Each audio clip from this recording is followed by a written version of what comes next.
New Thought Media Network. We are a global broadcast network of positive music, media, and entertainment, inspiring humanity's evolution along the journey of enlightenment and creating a world of love, peace, empowerment, and prosperity for all. New Thought Media Network. Positively inspiring. Welcome to Ministers Talking a weekly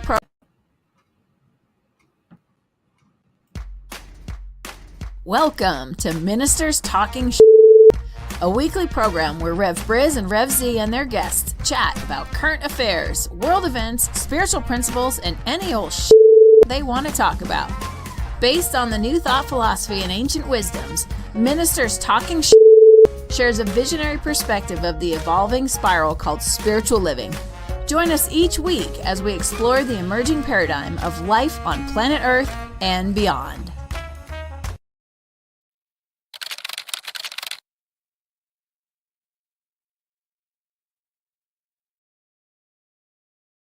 And good morning, dear ones. Rev BRZ with you over here. Rev Z right here.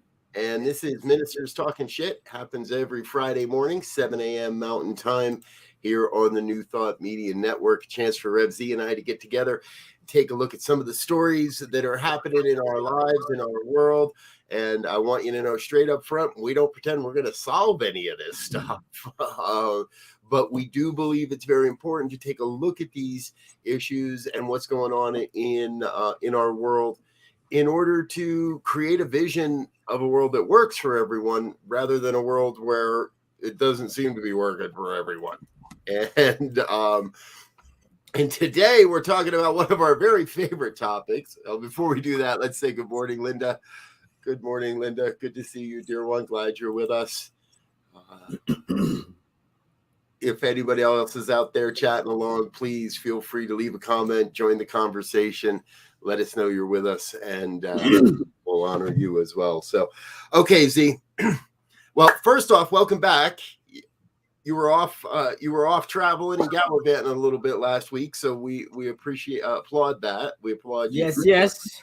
Glad to be back. Had a little business pleasure trip and took care of some business and had some pleasure, and was a great time. Was had by all. There we go. Good. And our dear friend, Reverend Bill Marchiotti, sat in for you last week. So that was a good time as well. If you'd like, folks, be sure to check out the archives of our past episodes on our YouTube channel or search them out here on Facebook as well, both those locations. All right. So I don't know how to open this today other than here we are once again.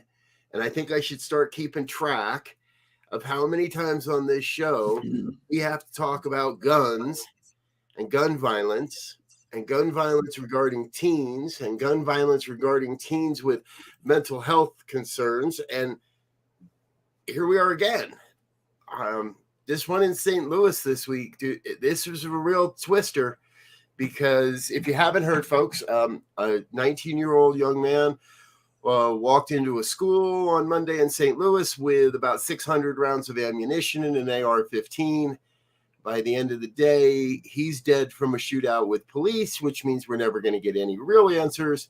A teacher, 61 years of age, and a student, 15 years of age, are left dead and no longer with us. And it's a tough one, Z. This it doesn't fit the profile. The profile is usually a young white man. This one doesn't. This is a young black man.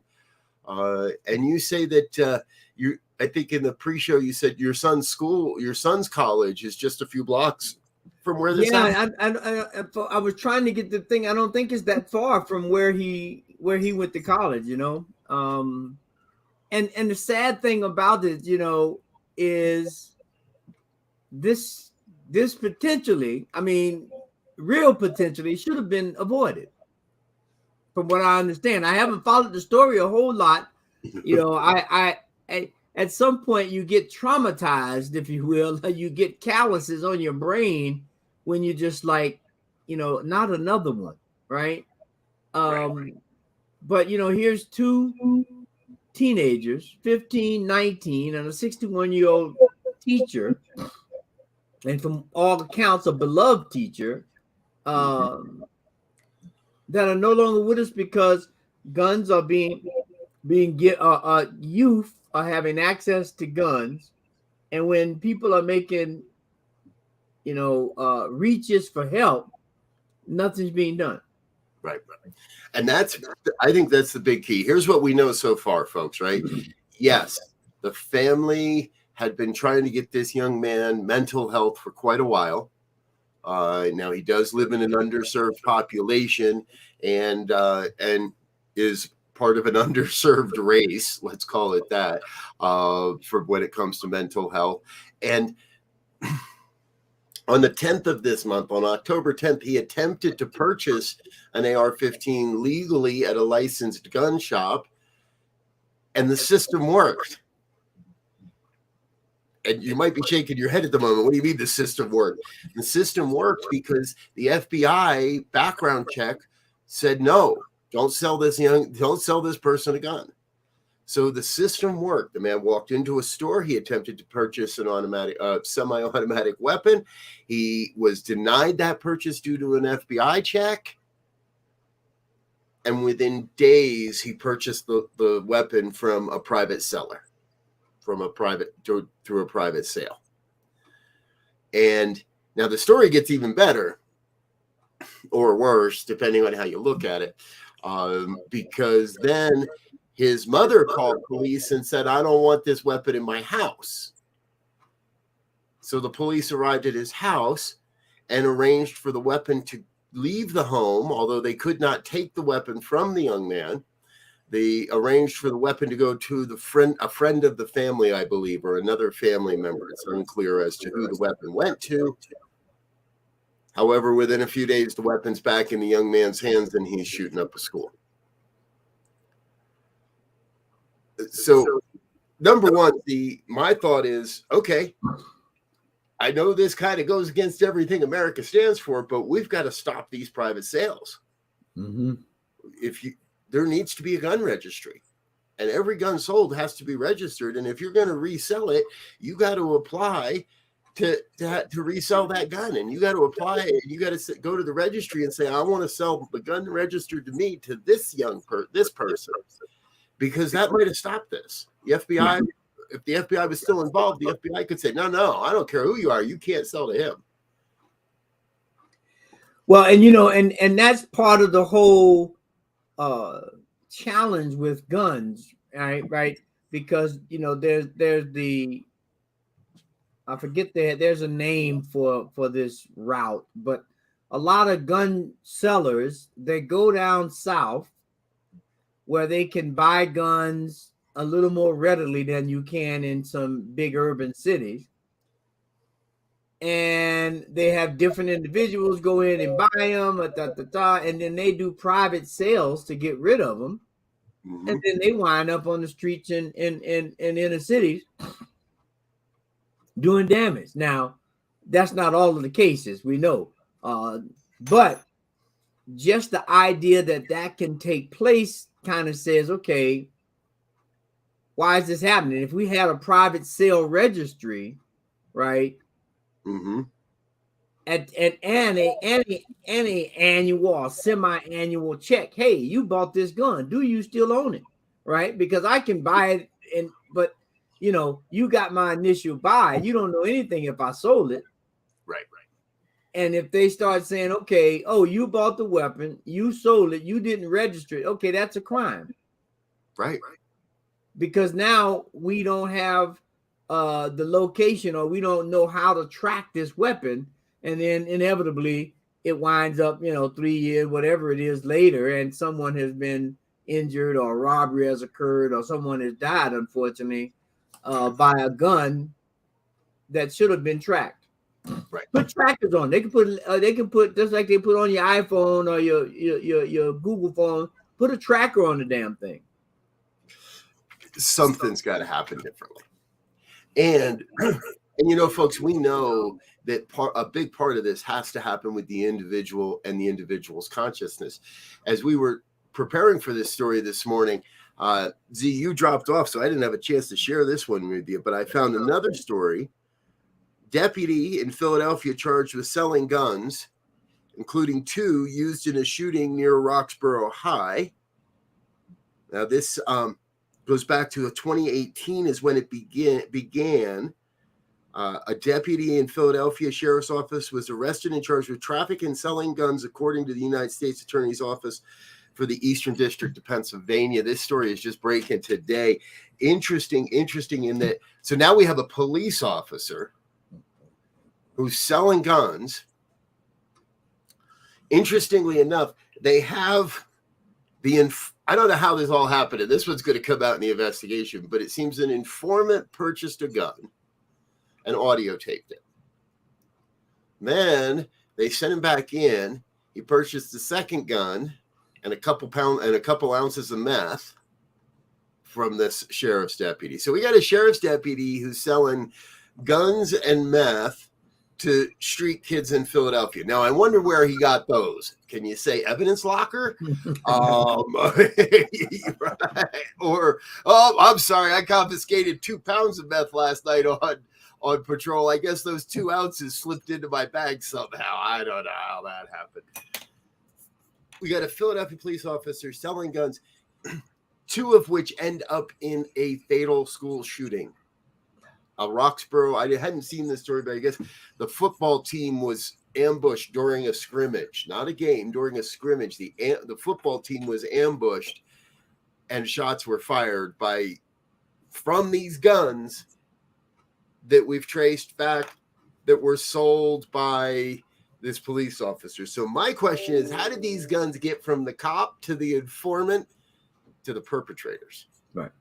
So there's still a breakdown there too that we're going to have to figure out and find this out. But it's almost as if we are in the circus of the absurd.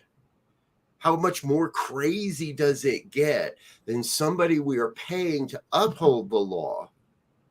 Not only breaking the law, we see cops do bad things all the time. We see cops do what they need to do for money, or what they believe they need to do for money all the time. But now you're selling guns to the street kids? And to an informant, right? Because in most cases, informants are already involved in some kind of criminal element for whatever reason, right? So we know there's a propensity for things not to go as planned if you start, crossing certain lines. And so,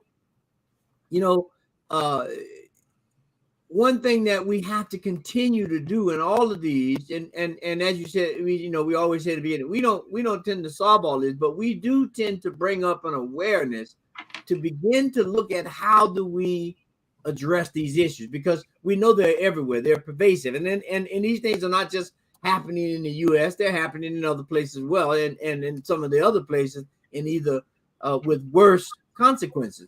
But we have to begin to raise our consciousness and be sensible about how we treat these issues. We can no longer make excuses, right? Political excuses, economic excuses, any excuses. We have to be, because these numbers are just proliferating. It's not like these are isolated cases. We probably had, 10 or 15 school shootings this year.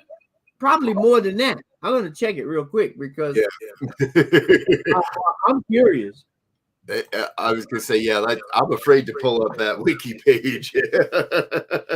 Not only school shootings, folks, but mass shootings of all sorts and all shapes and sizes. And they're all happening because people have been led to believe that we can solve our problems at the end of a gun, rather than sitting down and having a conversation, rather than doing what's right for people. This young man in St. Louis, his family knew he had mental issues and mental health concerns, and were trying to get him mental health resources and couldn't. 35. There have been 35 school shootings this year. 35. and we're 10 months in. That's 3.5 school shootings a month. That's one school shooting every friggin' week, folks. Yeah. I got a kid in high school. I got 4 more years of kids have a kid in high school. You know, it's interesting. I got a kid in college. I'm not worried at all. We never hear about college shootings. We don't hear about people walking into colleges and shooting the place up. Yeah. This is happening. It's a unique expression, a unique disease, a unique illness within our teens. The concern about not good enough is pervasive enough that these teens are constantly on the verge of suicide. There was a suicide in our high school last week, and guns, and give me a gun. Well, and that's and you know, here is a prime example of the system just failing us, right? We have so many young people in crisis now, with identity crises and mental crisis and things that are pushing them or contributing to. I won't say it's pushing, but some might say that, but it's definitely contributing to a state of mind or a state of being that is like not balanced, right? And they go out and do these things because we have, there's little help available. We have images and ideas that are being proliferated to these young people in terms of what life should be or how life should be lived, or this is how you should be able to engage with life. And when that doesn't happen, and you start getting bullied on top of that potentially, or you feel shame or inadequate because you can't participate or get involved in certain things for whatever reason, these are the kinds of things that happen.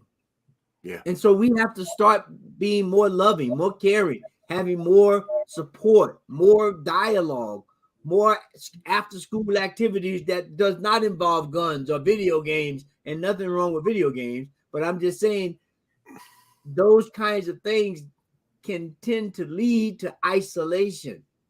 Yes. And I just look at myself. If I have a problem and I'm the only one wrestling with the problem, oftentimes my answers or results don't come out that clear because I have no counterbalance. I have nothing to bounce it to. And I begin to convince myself of my own inadequate ideas. And then that leads to bad situations. Yep. I want to pick up on something here our dear friend Wayne is saying. God's got everybody's back. Now, I say that a lot myself, Wayne, and I don't disbelieve that, but I think it's a little different in this case. We can't just sit back and say, yeah, God's got his back. God's got her back. God is not the great intercessor. God does not look down and say, oh, you're doing good, so I got your back. And, oh, I'm going to get the back of this kid over here who's shooting up shit. No, we've got to do that work. And by having this kid's back, well, we're a little late for that. We didn't. As God, we did not step up and support this young man in getting the mental health he needed, in keeping these guns out of his hands. I think it is our responsibility to stand and act as the hands of God, the voice of God, when we call our legislators, when we call our representatives and tell them we've had enough of this. Linda Plaster's high-capacity automatic rifles should be for military use only. Exactly. High capacity magazines. This kid had 600 rounds on him in high capacity magazines. They got to go. We got to get back to the point where if somebody is identified as mentally ill, as mentally unstable, not even unstable, just like we don't do mental health from the beginning. So kids don't even know that that's not healthy. Yeah. We've got to start with better education and better treatment programs to say, hey, I get it. Middle school sucks. It's hard. Let's get you a little help. Let's normalize therapy. Let's normalize having a healthy mental health conversations. Let's denormalize having a gun in your pocket. Yeah, I get on my horse a yeah. little. Well, and you speak about legislation. I mean, we got the midterm elections coming up here in 2 weeks, right? Yep. Or less, depends on how you count. And we need to get out and vote for sensible leadership that will look to unite us as opposed to separate us.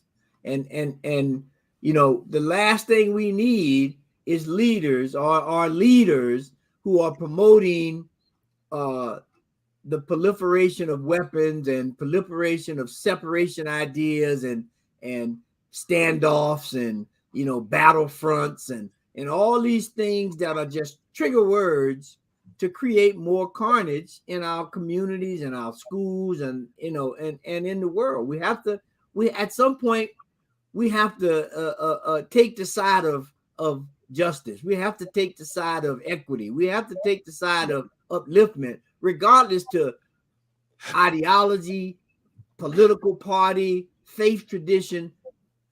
We say it all the time. Life is what's prime, not these parties, not these ideologies. Life is the prime thing on this planet. Now, maybe on another planet, there's something else, but on this one, it's life. And so we have to, we got to be able to deal with how do we put people in place, systems in place, tools in place to prolong, uphold, engage life. Yes. And if there's one thing guns are good for, it's taking life away. It's the only thing they're there. It's their the sole purpose of a gun is to kill. Yeah. You don't pull out a gun just to scare away the crows. Some people do, but right. The intention behind a gun is not to scare away the crows. Right. The intention behind the gun is to kill.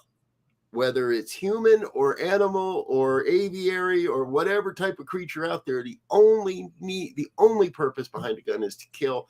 And I think we got to find a way to change some of this. I want politicians that don't take money from the NRA. And I want politicians that don't fight for the right, the Second Amendment to own and bear arms. I want politicians that are willing to stand up for the fact that we are in a different age. Mm-hmm. When the Constitution was written, and it was written that we had the right to keep and bear arms, that was in service to a small, well-regulated militia. Well, guess what, folks? We got a huge, unregulated militia running rampant across the nation, and I'm not even going to talk about politics. Right. And we have an unregulated militia running around the United States. And they're called gun dealers, and they're called gun shows, and they're called private sales. I could probably walk the streets of Denver today, and before the day was over, have an illegal weapon in my hand. I could go to any given gun show, and you're going to be able to buy weapons in the parking lot. You don't even have to go in the gun show. You know why they charge $20 to park at a gun show? Because they know that a lot of people show up just to walk around the parking lots and are never going to go in the show. They're not there to look and oogle and, oh, isn't that a beautiful musket from 1776? No, they're thinking, how cheap can I get an AR-15? And ammunition. And all the ammo I can carry, exactly. Yes, Linda's saying it for us. Vote, vote, vote, vote. Yeah. We back to that God's got our back. We are the hands and feet of God on this planet, right? Yeah. However you want to articulate the receiving of the message from God. Now, I'm gonna leave that alone right away. But we are the ones who are the caretakers of this planet. We can do it sensibly and honorably, or we could do it with the spirit of mean-heartedness and separation and destroy everything. And thus far, the destruction team is winning. right? That ideology is winning, because to say that we've had 35 shootings in high schools this year, and we know the holiday season is a critical time for these types of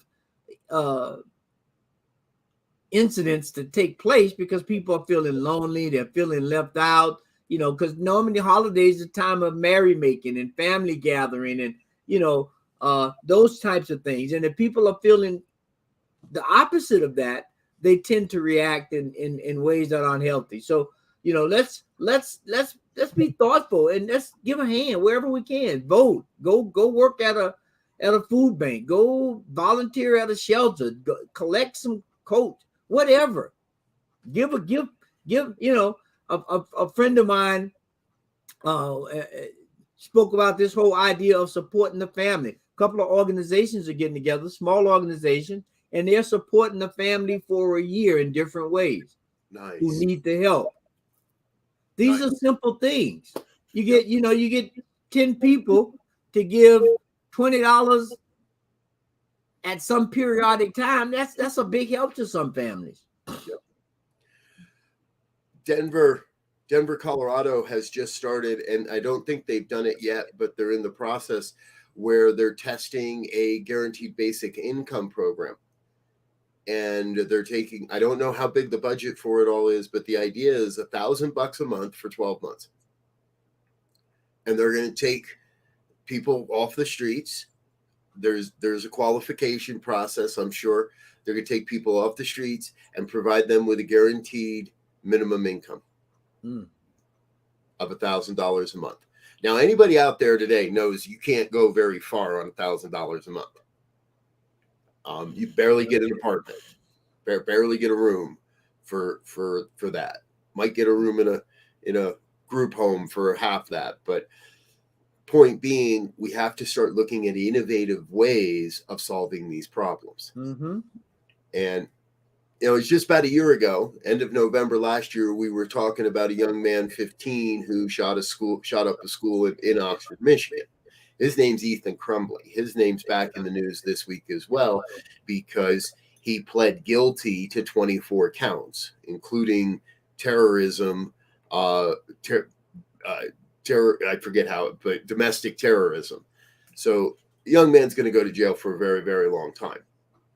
His parents are also charged with involuntary manslaughter by allowing him access to the gun. Now that's a very big change. That trial has yet to get to the courts. Should be soon, is what they're telling us. In his admission this week, Ethan did admit that there was no lock on the gun. The gun was not in a safe. The gun was not in a container of any sort. It was freely available to him. It's going to go a long way towards convicting his parents of the involuntary manslaughter. Mm-hmm. And all of this to me is just that reminder that we've got to be involved. Mm-hmm. Now, these parents thought it was appropriate to let their child have a gun. They actually, when he had been suspended from or removed from school a couple days earlier for drawings that he was making that included bullets and searches he was doing during school hours for bullets and things of that nature, he got caught. His parents told him, you got to do better at not getting caught. That's where, as adults, we need to be able to step in and say, look, this isn't appropriate. Yeah. And this comment, we are vessels of God speaking to us. We got to get out and vote. We got to, and vote is a synonymous word for meaning be active, be involved, not just go to, it's more than just going to put your ballot in. That's the start of it, but you got to still be active. You got to get involved. And those sentiments are just perfect for what we have to do. I mean, for parents to say, don't get caught. I mean, it's one thing to say, take it to the limit, but to say on something deadly, don't get caught buying bullets or shopping for bullets in school. I mean, that's horrible. Yes.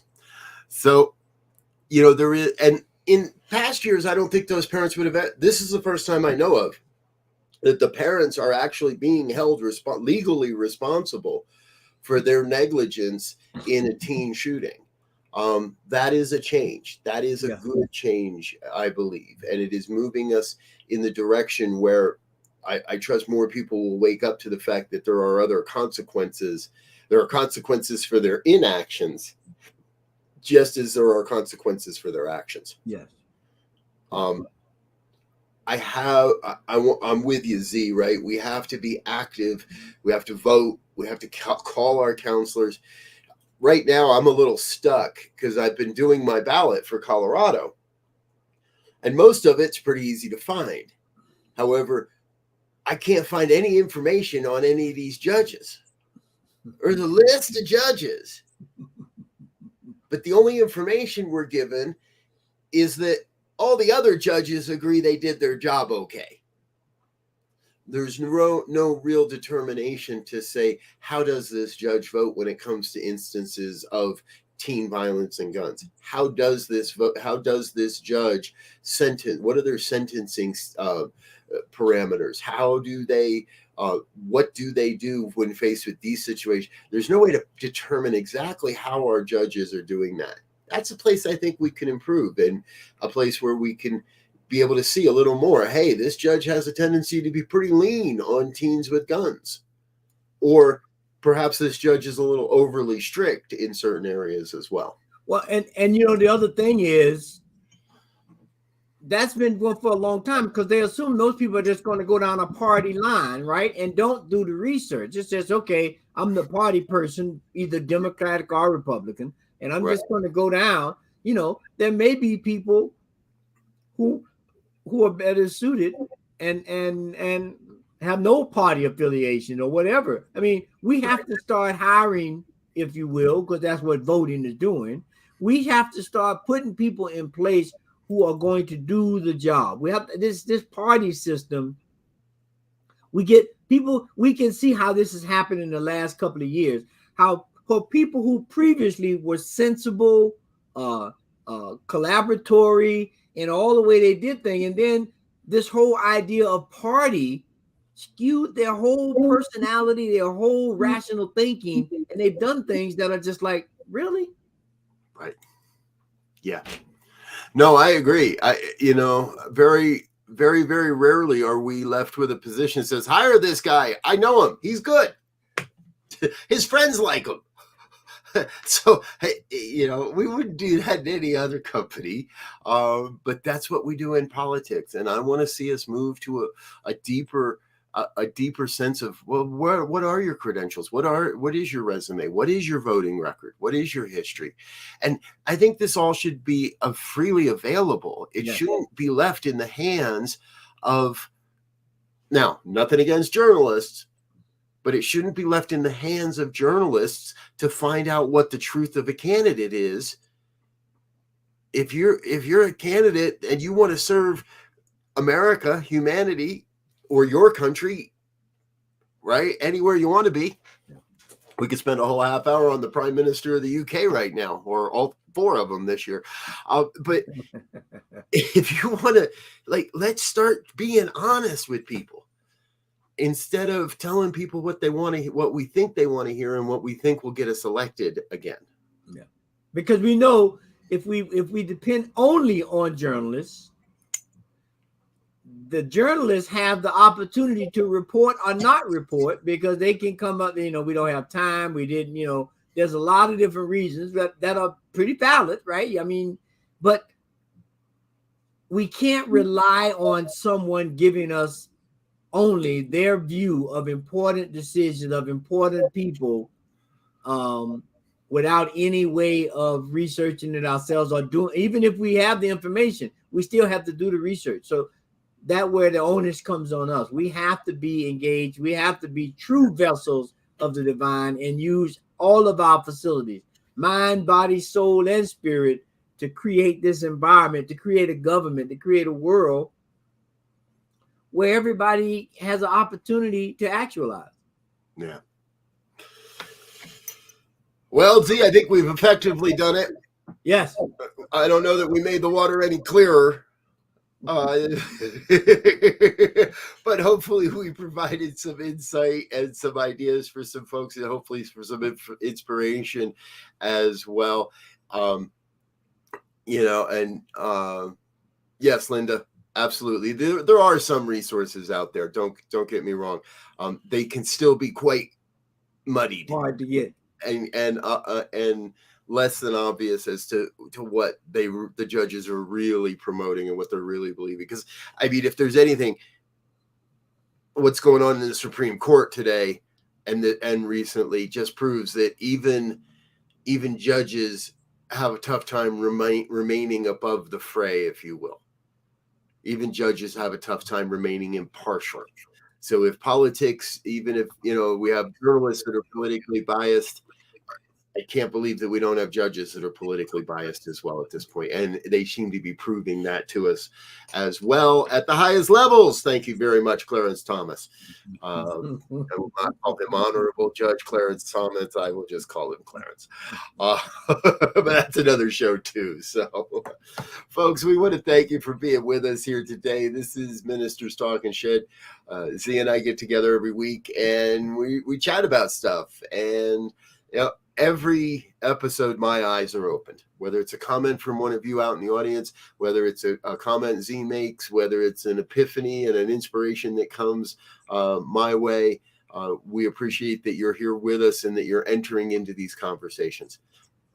I know the answers are out there. We know that there is a solution. There is a spiritual solution to all of these human problems. And we trust that through the discussion, they make themselves known. To not be outraged by what's happening in America with guns, I believe is spiritual bypass. To not be willing to stand up and say enough is enough, to not do what it takes to let our discomfort be known, is spiritual bypass. And so the only real action here is let your voice be heard.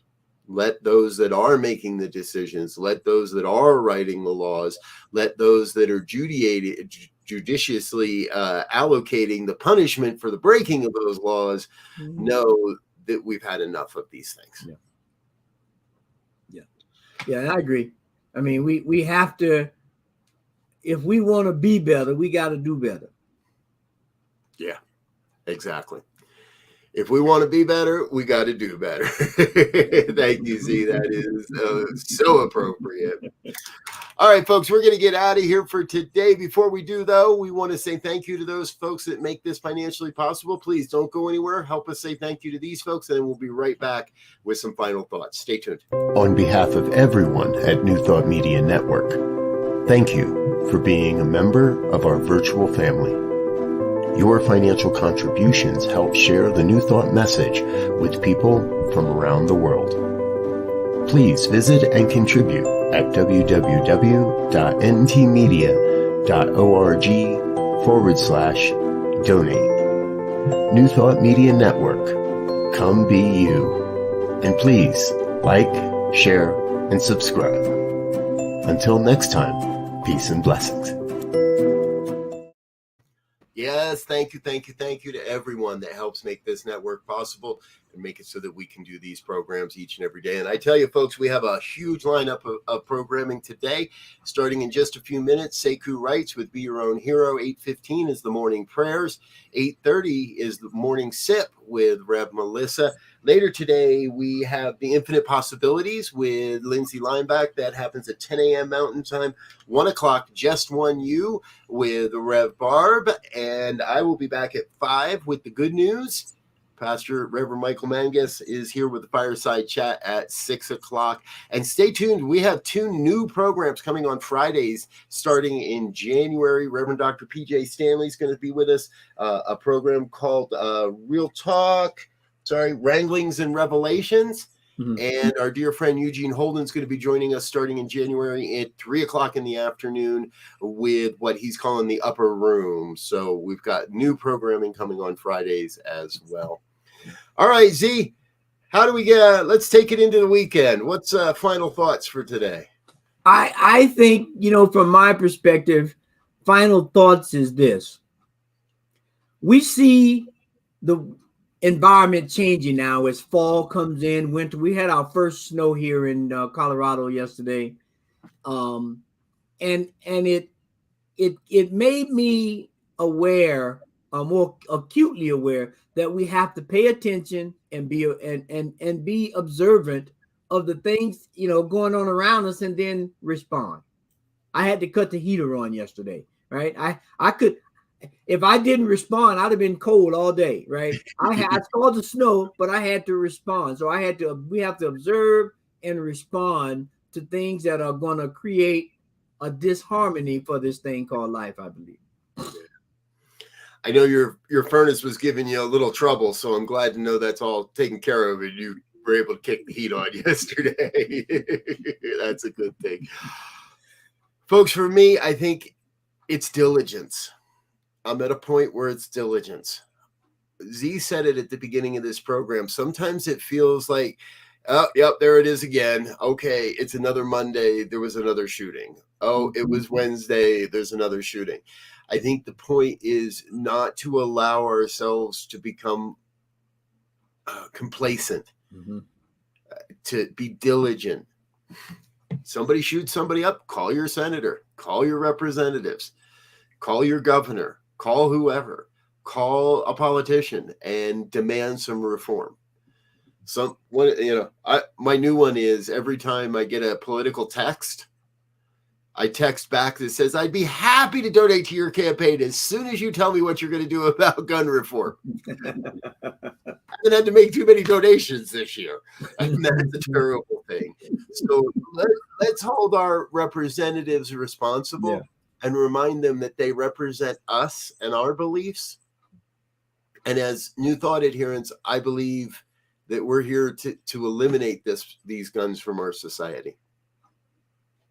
That's my take. That's my story. I'm sticking to it.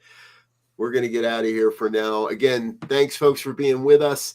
We'll be back again next Friday here on the New Thought Media Network with more ministers talking shit. If you have a story you'd like us to cover or you have a subject you'd like us to discuss, please let us know. You can send a quick email to ministertalk@ntmedia.org.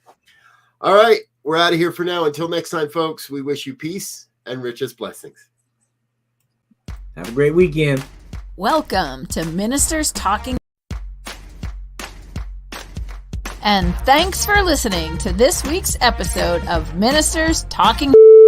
We'll be back again next week with more commentary on current affairs, world events, and any other our ministers want to talk about. And if you found value here, please share our with your friends. Until next time, peace and blessings.